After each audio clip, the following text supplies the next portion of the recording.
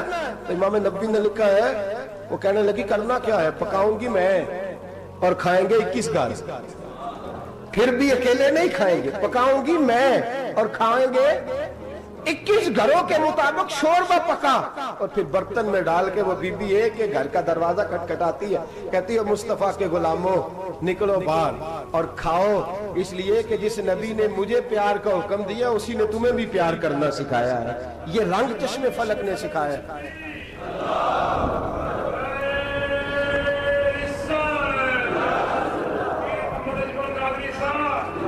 آپ کی بڑی مہربانی، زندہ باد وہی ہے جس کو اللہ رسول زندہ باد فرمائے، بڑی مہربانی، اللہ جزا دے۔ بنو قریظہ اور بنو نذیر 2 محلے تھے یہودیوں کے، یہودیوں نے بڑی عہد شکنی کی تو نبی پاک صلی اللہ علیہ وسلم نے ان کو بے دخل کر دیا، مدینے سے نکال دیا، مدینہ منورہ سے۔ یہودی نکل گئے مدینہ طیبہ سے، تو جب وہ نکل کے جا رہے تھے تو ان کے مکان، ان کے باغ، ان کی جائیدادیں بچ گئی۔ نبی پاک علیہ السلام نے انصار مدینہ کو پہلے بلایا، جاگ رہے ہیں نا آپ لوگ؟ پیسے آتے کسی کو برے لگتے ہیں، اب تو یہ بھی حلال حرام کی تمیز بھی اٹھتی جا رہی ہے، جائیداد، باغ، مال، علاقہ خالی ہوا ہے، وہ چلے گئے اور لوگ تو ڈھونڈتے پھرتے ہیں۔ اللہ خیر فرمائے، شاملہ جگہ ملتی نہیں اب شہروں میں، وہ کس کس نے نام کرا لیا، کدھر گئی ہے کوئی خبر ہی نہیں، خالی جگہ پڑی ہے۔ میرے نبی پاک علیہ السلام نے پہلے انصار مدینہ کو بلایا، حضور نے فرمایا انصاریوں بہت بڑی جائیدادیں یہودیوں کی، بنو نذیر اور بنو قریظہ محلے خالی ہو گئے، میرا دل کرتا ہے وہ تمہیں دے دوں، اس لیے کہ تم نے اپنے مہاجر بھائیوں کے ساتھ بڑا تعاون کیا، جائیدادیں تم نے دے دی ہیں، مکانات دے دیے ہیں، بڑا کچھ تم نے دیا ہے، میرا دل کرتا ہے وہ تمہارے نام کر دوں۔ تو انصار مدینہ کیا کہنے لگے یا رسول اللہ دے تو ہم نے دیا ہے پر وہ بیچارے جھچکتے ہی رہتے ہیں، وہ جھچکتے ہی رہتے ہیں، کھول کے ہماری چیزیں استعمال نہیں کرتے، تو حضور ہم تو پہلے ہی انصار ہیں، ہمارے پاس بڑا کچھ ہے، آپ مہربانی فرمائیں وہ سارا کچھ مہاجروں کو دے دے، مہاجرین کو ہمیں نہیں چاہیے۔ اب چلے گئے بات کر کے، میرے حبیب پاک نے مہاجروں کو بلا لیا، فرمایا بنو نذیر اور بنو قریظہ قبیلے کی جائیدادیں آئی ہیں، تمہارے پاس بظاہر جو چیزیں ہیں بھی وہ بھی انصار مدینہ کی ہیں، تو میرا یہ خیال ہے کہ وہ سارا کچھ تمہیں دے دیا جائے۔ ابو بکر صدیق رضی اللہ تعالیٰ عنہ کہنے لگے یا رسول اللہ صلی اللہ علیہ وسلم ہمارے انصار بھائیوں نے ہمارے لیے دل تک کھول دیے ہیں حضور، انہوں نے ہر چیز بانٹ کے ہمارے سامنے رکھ دی ہے. ہم اتنے خرد غرض ہیں کہ سارا کچھ لپیٹ جائیں. کہ حضور ہمارے پاس جو مکان ہے وہ ہے، ہم کاروبار کر رہے ہیں، تجارتیں کر رہے ہیں، مزدوریاں کر رہے ہیں، ہم انشاءاللہ اور بنا دیں گے. آپ یہ ہماری طرف سے ہمارے انصار بھائیوں کو گفٹ کر دیں، آپ انہیں دے دیں. میرے حبیب کی آنکھوں میں آنسو آ گئے. میرے نبی پاک علیہ السلام رو پڑے. یا رسول اللہ آپ کیوں روتے ہیں؟ فرمایا تمہارا یہ بھائی چارہ قائم رہا تو اللہ اسلام کو بڑی قوتیں عطا فرمائے گا، اللہ طاقتیں دے گا اسلام کو. اگر تمہارا یہ رنگ قائم رہا، یہ انداز، میرے غلاموں تمہارے یہ طور طریقے، ایک بھائی کہتا ہے دوسرے کو، دوسرا کہتا ہے تیسرے کو. عرض یہ کرنے جا رہا تھا کہ رسول کریم صلی اللہ علیہ وسلم نے یہ پیغام دیا امت کو. فرمایا دیکھیں نا کتنے بڑے لفظ ہیں.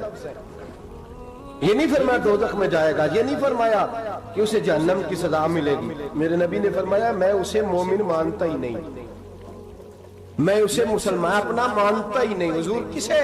فرمایا جو پیٹ بھر کے کھاتا ہے اور اس کا ہمسایہ بھوکا سو جاتا ہے. میں مومن ہی نہیں مانتا. سزا تو تب ملے گی نا کہ جب میں کسی سزا کا اعلان کروں. میں مانتا ہی نہیں، وہ میرا ہے ہی نہیں. خود پیٹ بھر کے کھا رہا ہے، ہمسایہ اس کا بھوکا. میں نہیں مانتا انما المؤمنون اخوہ، مومن بھائی بھائی، میں مانتا ہی نہیں اسے. اور میرے حبیب پاک اتنے بڑے لفظ حدیث میں اور کہیں نہیں ملیں گے آپ کو، اتنے بڑے جملے کہیں نہیں ملیں گے. میرے نبی پاک نے فرمایا اللہ کہے گا قیامت کے دن. کون؟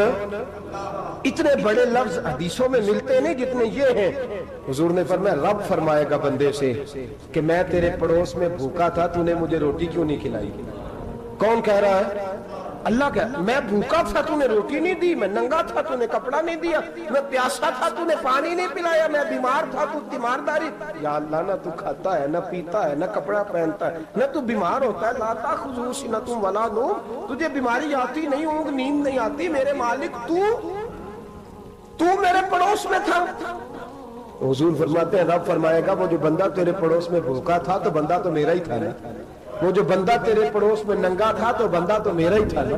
وہ جو تیرے پڑوس میں پیاسا تڑپتا رہا تو وہ میرا ہی بندہ تھا. تو دوائی لینے جائے تو بڑے اسپتال میں اور اس بیچارے کو 20 روپے پرچی کے بھی میسر نہ آئے تو میرا ہی بندہ تھا.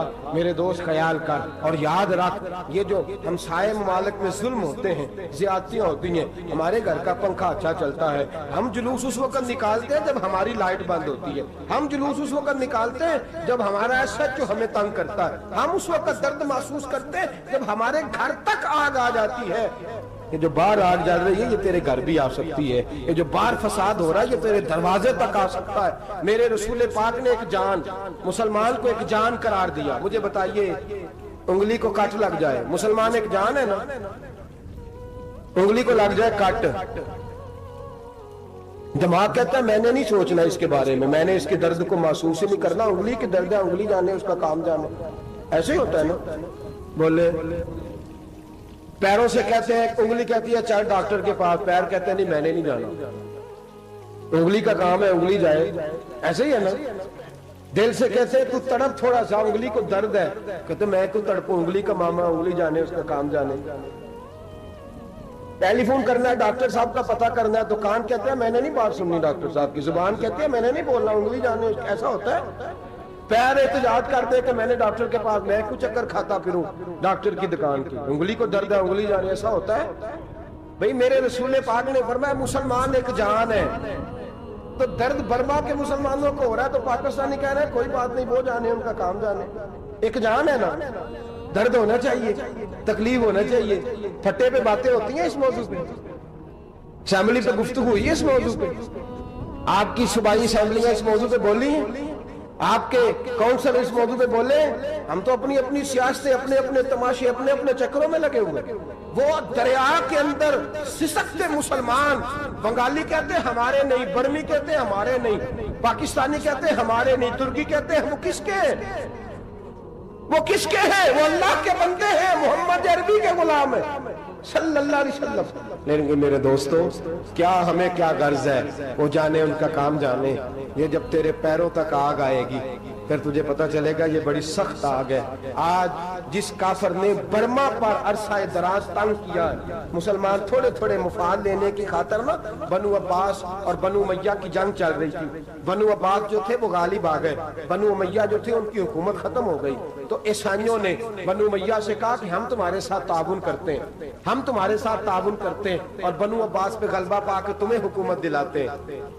بنو امیہ بڑی جدوجہد کر رہے تھے بادشاہی کے لیے، لیکن انہوں نے کہا کہ ہم لڑ رہے ہیں، کوشش کر رہے ہیں، لیکن ہمیں کسی کافر کی مدد کی ضرورت نہیں. ہم جتنا مرضی لڑیں لیکن کافروں کے ہاتھوں بنو عباس کو مروانے کو ہم تیار نہیں ہیں. میں خبردار، تمہارا آپس کا معاملہ ہے، ہم خود نمٹ لیں گے، تمہیں اجازت نہیں دیتے تم اندر کودو اور کود کر کے تم فسادات پیدا کرو اور مسلمانوں کے اندر تقسیم کرو. میرے دوستو، مسلمان کو سوچنا چاہیے، سوچ بڑی رکھنی چاہیے. گھر کی جنگ سے نکل آ، اب بہو ساس کے جھگڑے سے باہر آ جا، اب ملے کی سیاست چھوڑ کے باہر کا سوچ. اب اسلام کو تیری حاجت ہے.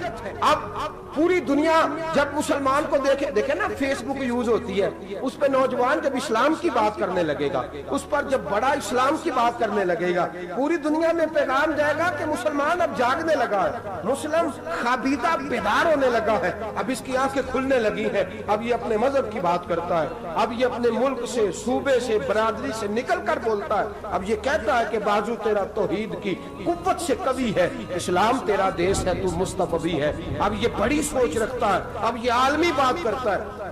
میرے دوستو، ہمارا تو حال یہ ہے. امام اعظم ابو حنیفہ کا فتویٰ ہے، آپ فرماتے ہیں جو مولوی عالمی حالات سے باخبر نہ ہو وہ جمعے کی تقریر نہ کرے، وہ مسلمانوں کی رہنمائی نہیں کر سکتا. عالمی حالات سے جو خبردار نہ ہو، تو جس کو چھٹی ہو جائے، تو نے ختم نہیں پڑھا، دوڑ جا مسجد سے، تو ختم نہیں پڑھتا، ہمارے تجھے پتہ ہی نہیں دکان رہتا ہے، بھاگ جا. وہ عالمی حالات پہ بات کرے گا، کیونکہ بیچارے کو تو پتہ ہے میری سویرے چھٹی ہو جانی. سیاست کا لفظ چھیڑا نہیں تو میں گیا نہیں. یاد رکھے، وہ جو بیداری ہے، وہ جو اعلیٰ ظرفی ہے، وہ جو بڑی سوچ ہے، وہ جو ملت کی سوچ، وہ جو قومیت کی سوچ ہے، وہ جو آگے بڑھنے کا زاویہ ہے، وہ تو اندر. اقبال کہتے ہیں گلا تو گھونٹ دیا اہل مدرسہ نے تیرا، گلا تو گھونٹ دیا اہل مدرسہ نے تیرا. تجھے تو مدرسے والوں نے پلیٹ پکڑا دیا ہے کہ جا سویرے لنگر کٹھا کر کے لا اور دوپہر کو روٹیاں مانگ کے لا اور دیکھ آج مرا کون ہے، ختم کس کا پڑھنا ہے. تو گلا تو گھونٹ دیا اہل مدرسہ نے تیرا، اب کہاں سے آئے گی صدا لا الہ الا اللہ. تو گھونٹ دیا تیرا گلا، تو کیسے بڑی بات کرے گا؟ بڑی بات کے لیے بڑی سوچ چاہیے، بڑی تگودو چاہیے، بڑی کوشش چاہیے، بڑا حوصلہ چاہیے. مسلمان چھوٹی چھوٹی لڑائی میں، چھوٹی چھوٹی جنگ میں، ایک دکاندار دوسرے دکاندار سے لڑ رہا ہے، گلی والا دوسری گلی والی سے لڑ رہا ہے، محلے والا محلوں پہ اعتراض. ایک شہر میں رہنے والے میں نے دوسرے محلے پہ اعتراض کرتے دیکھے. یقین کریں، ایک شہر میں رہنے والے، علاقے میں بسنے والے کہتے ہیں بھائی توبہ ہے، اس محلے تو اللہ ہی بچائے.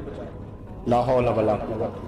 وہ جو تقسیم در تقسیم کی سوچ ہے، اس نے چھوٹے چھوٹے ٹکڑوں میں مسلمانوں کو بانٹ دیا ہے. چھوٹی چھوٹی تقسیم ہے، چھوٹا چھوٹا ہمارا مزاج ہے، چھوٹی سوچ ہے. بڑی سوچ کی بات سنیے. صلاح الدین ایوبی، جاگ رہے ہیں نا آپ لوگ؟ تو آخنا حضرت صاحب ایڈی وڈی گل چھیڑ چھڑی ہے، یہ مطلب ہی کون نہیں، کنے برما جانا ہے تو کنے مدد کرنی ہے. میں تو بھائی فریضہ سر انجام دے رہا ہوں. میرے نبی نے فرمایا برائی کو یا ہاتھ سے بدل، ہاتھ سے نہیں بدل سکتا تو زبان سے تو بولنا. تو میں معذور ہوں، کمزور آدمی ہوں، ہاتھ سے بدلنے کی طاقت نہیں رکھتا، تو دوسرے درجے پہ تو مجھے عمل کرنے دو نا. اثر کرے نہ کرے سن تو لے میری فریاد، نہیں ہے داد کا طالب یہ بندہ آزاد. رونے تو دو، تڑپنے تو دو، آہیں تو بہانے دو، سسکیاں تو لینے دو، مار کھائیے تو تڑپنے تو دو. وہ قرآن پاک برما میں پابندی لگی ہے تو میں یہاں سوچنے لگا ہوں کہ وہاں تو پابندی لگی ہے، یہاں پہلے لوگ کوئی نہیں پڑھتی. معاذ اللہ تعالیٰ حالات دن پہ دن مسلمانوں کے لیے ایک ایک کر کے. افغانستان میں جو آگ لگی تھی، پھر وہ عراق میں بھی لگی، پھر وہ لیبیا میں بھی لگی، پھر وہ مصر میں بھی لگی، پھر وہ یمن میں بھی لگی. سعودی عرب میں دھماکے ہوئے، میرا دل تڑپا ہے، مجھے پریشانی ہوئی. میں بچے 5 تھے، میں بڑا ڈسٹرب ہوا. میں نے کہا یار یہ ہمارا سب کا اجماعی عقیدت کا مرکز ہے. ہم کم از کم 1000 اختلاف کے باوجود کہا کرتے تھے کہ عرب میں امن ہے یار، وہاں سکون ہے، وہاں دکانیں کھلی چھوڑ کے لوگ چلے جاتے ہیں. وہاں بھی فساد ہونے لگا.